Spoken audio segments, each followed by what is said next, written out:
My name is Ethan Hoff. I live in nearby Carmichael. And thank you, members of this conference committee, for giving me the opportunity to testify.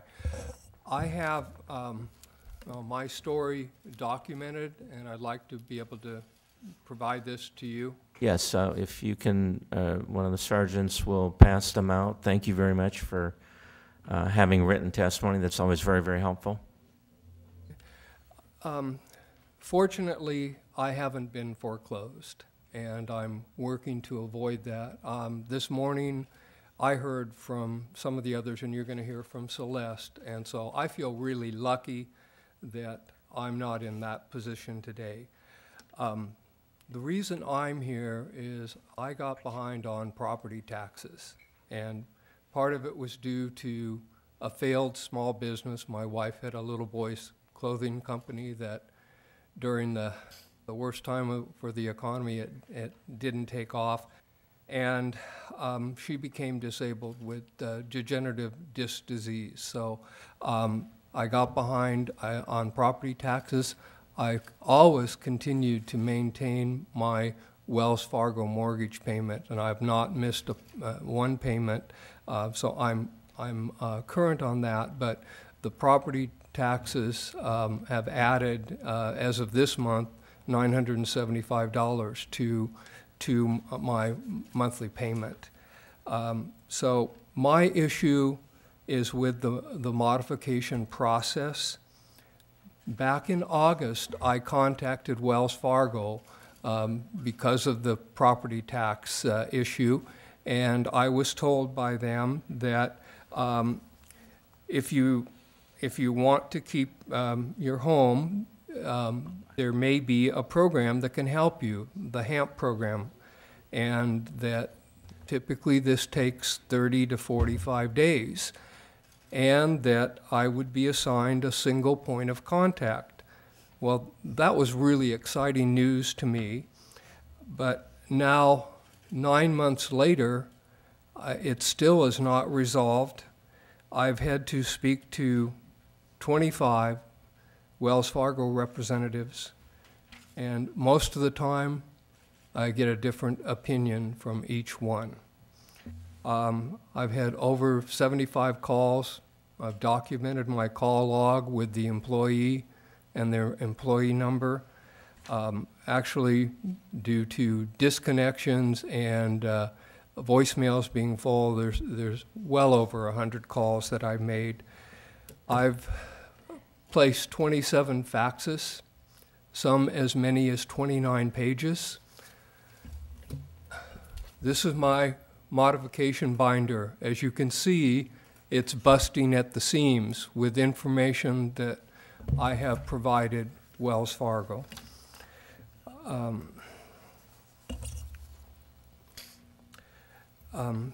So typically, when I call, I get a different opinion from each of the representatives in the loan modification office. Usually they tell me I need to talk to my single point of contact, and when I tell them that I've left messages or I'm unable to leave messages because his voicemail is full, which is very common. Something is wrong. The system is not working. I don't quite understand it, but it seems like it's set up to discourage individuals, and perhaps the banks are interested in foreclosure. I was told by one of the representatives from Wells Fargo that I spoke to that fewer than 30% reached the underwriter stage. And I was told that because he told me I was going on, my paperwork, my case was being moved to the underwriter. Well, that made me excited. However, the next time I called and said, well, that's not happening. We need more documentation. So anyway, one rep said that less than 30% of those that apply even make it to be considered by the underwriter. And I'm pretty good as an educator at filling out forms. And so the document, I have lots of good documentation. Typically, I'm told that I fax in information that they request, such as bank statements, and they want the official ones. So I may send those in March, which I did in March, and then in April, I called and they said, well, we're not able to move you to the underwriter because your documents aren't current. Your March bank statements are over 30 days old. So I send in my April bank statements, or I send in my April pay warrants, or whatever it is. But the system is set up so you cannot stay current because the paperwork that is faxed in must end up sitting on someone's desk, then it's outdated by the time it is to be reviewed and sent to the underwriter. So it's kind of the catch-22. So the process is flawed as far as I'm concerned, and I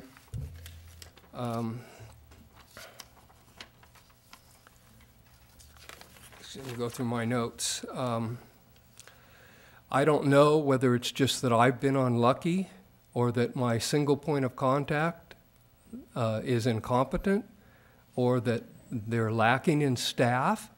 I'm sure I'm probably not alone in this process, because when I contacted Attorney General Harris's office, they told me that they've received many, many calls that illustrate the same issue.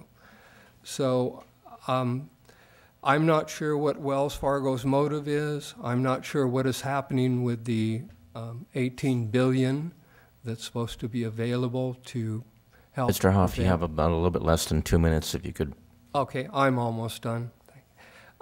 So anyway, it's for me, I don't know whether I'm going to qualify or not. I'm an educator, not a loan officer. The interest rates seem to be at historic lows. My solution, which I requested, just if I could get just a slightly lower interest rate, then I would be able to stay current on my mortgage payments and everything would be fine. So 9 months later, I'm still waiting. Thank you for this opportunity. Thank you, Mr. Hoff, and to all of you who have come today to the Capitol to share your personal experiences in a very public manner.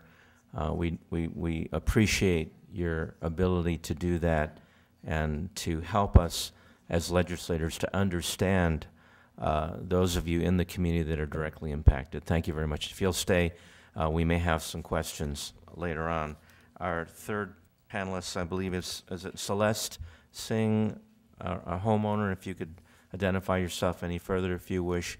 Welcome to the committee, and you have about 5 to 10 minutes to talk. If you could speak a little bit closer to the microphone, we need to hear every word. And thank all of you. I'm very fortunate to have an opportunity to speak here today. I have a typed outline because I have a brain injury, and it's easier for me to go by reading. I am the mother of 4 sons. My youngest is 15 and now hitting 6'2" and eating me out of house and home. I have 3 sons serving our country, U.S. Army, Coast Guards, and Marines. My son in the Marines just left for Afghanistan a week before my house got sold, auctioned, and IndyMac Mortgages Services purchased it back after auctioning it. Thank you for inviting me to testify today in support of the California Homeowners Bill of Rights, which thousands of homeowners like me across our state desperately need. I have lived in my home in Forestville, Sonoma County, for nearly 15 years, raised on farms as a little girl there.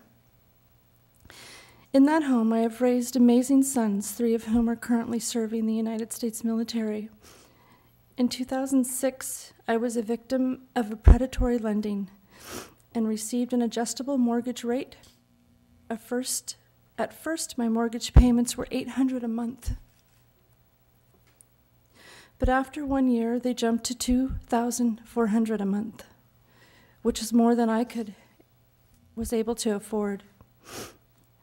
I was able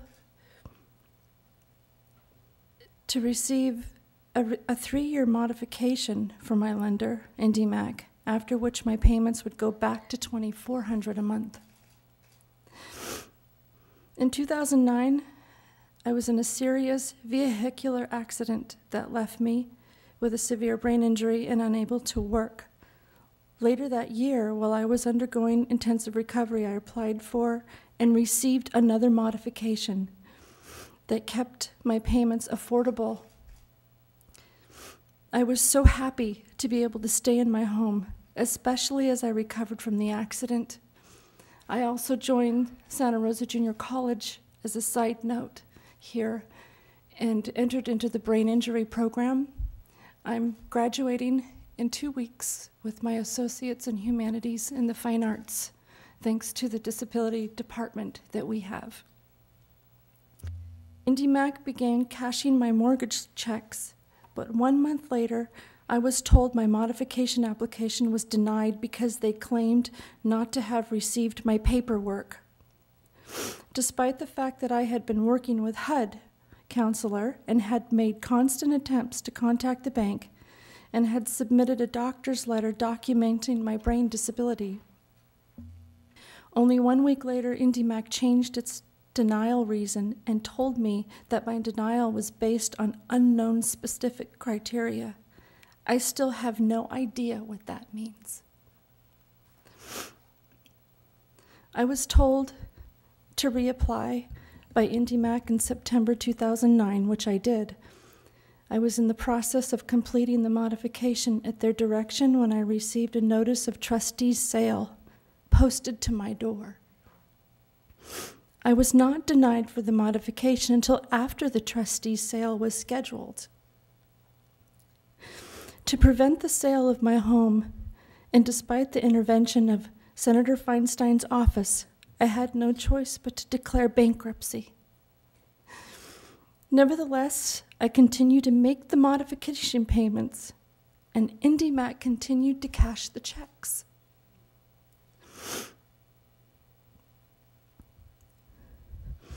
During the time, I was not able to find a single point of contact at either IndyMac or loan investor Deutsche Bank who could give me guidance on how to proceed with my loan payments. Since that time, I have managed to continue making the payments stated in my modification agreement. I reapplied for a modification after the bankruptcy process, but was denied after a flawed appraisal valued my home for well above the market value. Unfortunately, my home was sold back to the bank on March 23rd of this year, despite my ability to make the monthly payments. And my teenage son and I now live in daily fear of being evicted. My sons serving overseas in the military are devastated by this and tell me, "Stand strong, Mom. Stand strong. Don't leave our home."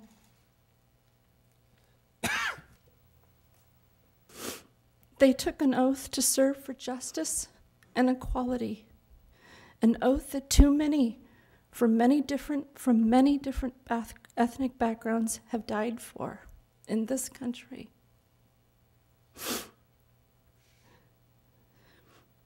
What I want to know is, where's the justice and equality in the predatory lending that shoved hardworking Americans from their homes? Our homeless shelters are full. Our pets have been displaced. And food lines are long, not to mention the emotional effect this crisis has had on our children. A year after the no-fault accident left me disabled, my mortgage company tried to auction my home after approving me for the modification. My sons told me never to give up. I'm standing here, actually sitting here today, to tell you that a week after my son left for Afghanistan, in March, when West Bank, formerly known as IndyMac, before going bankrupt, auctioned our home. Every day I'm afraid when I come home that I will find notices posted to my door again. It feels like a death sentence. Thousands of Americans know what I'm talking about. Here today, as this crisis has hit every neighborhood, and it's still happening as I share with you today. My home is where my heart is, and my community is where my children and I have laid down our grassroots and have been active participants in our community projects and events for years.